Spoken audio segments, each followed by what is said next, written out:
Well, Josh, obviously, congratulations. It's been said a few times, but less than a year ago at the Sphere, you were at the press conference. You got no questions, and now you're in the octagon facing off with the champion. You have your flag that you fought to carry for so long. So I guess can you sum up this last hour of your life that seems to just be coming at you all at once?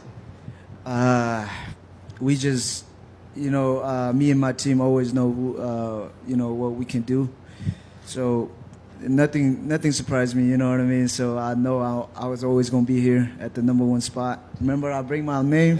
Yep. Now is number one, Joshua Van. There you go. We'll talk about Pantoja in a bit, but just talk to me about that fight against Brandon, because a lot of people are saying that's like one of the craziest flyweight fights we've seen. Man, Royval, man, he's a tricky motherfucker. Just when I thought he ain't got no power and trying to go forward, he got sneaky powers, man. Like, that's what caught me off guard and things like that. He's number one for a reason, and man, he's tough, man. I love that guy, and shout out to him for giving me a chance, to fight with him. The broadcast team, said it felt like, just watching it felt like Brandon had power near the end, but you were just all volume and all speed. And they showed the stats where he was throwing less and landing, but you were throwing more and landing at like a higher clip.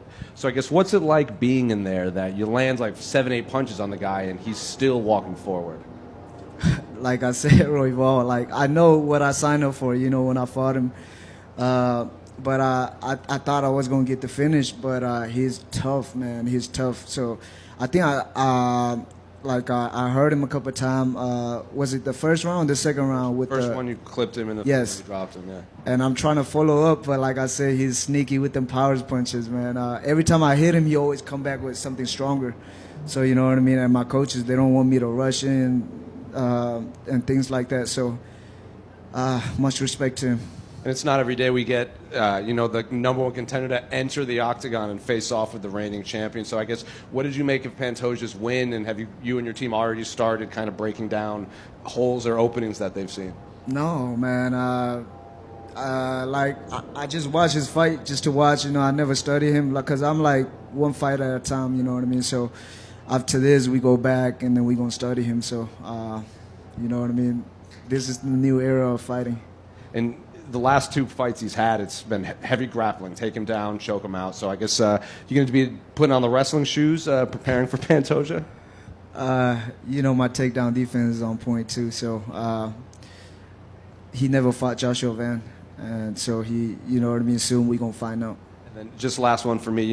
This whole week has been built around Ilya, and will the UFC go to Spain? He's kind of become the face of Spain. You have that flag, like I mentioned before, that you fought very hard to bring in. That flag is now going to be in the spotlight against the champion. I'm sure, I'm sure you thought this was always going to come. But I guess, how excited are you to be able to put your country in the biggest spotlight in the biggest combat sport?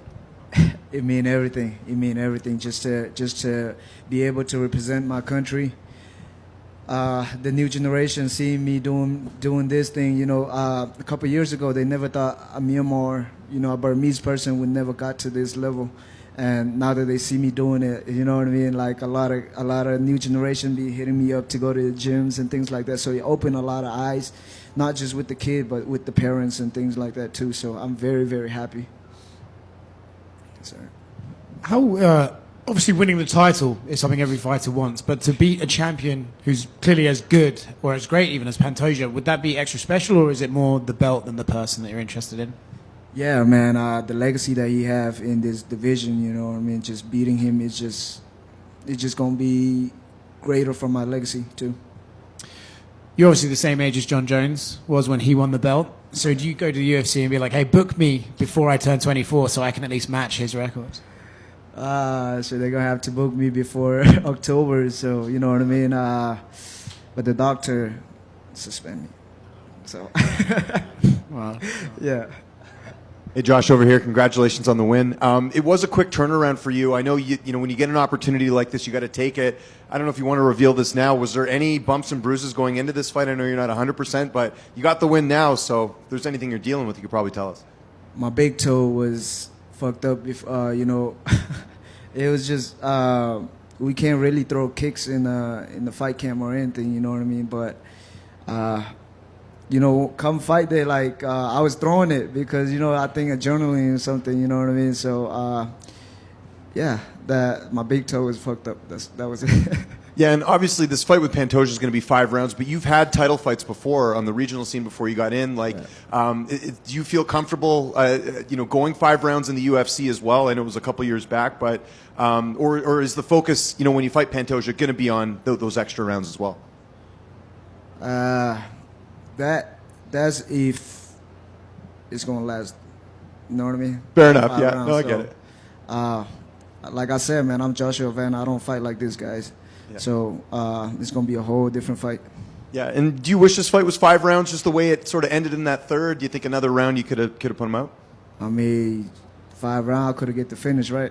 Yeah, and just last one for me. One of the things we always talk about after our interviews, you always have a big party. A lot of people come out. Yes. How big is this one going to be after this victory? Because this was the fight of the year, I think, for a lot of people. Man, a lot of my teammates from 4 Ounce Fight Club, man, they was there in the crowd, man. That's what hyping me up. So,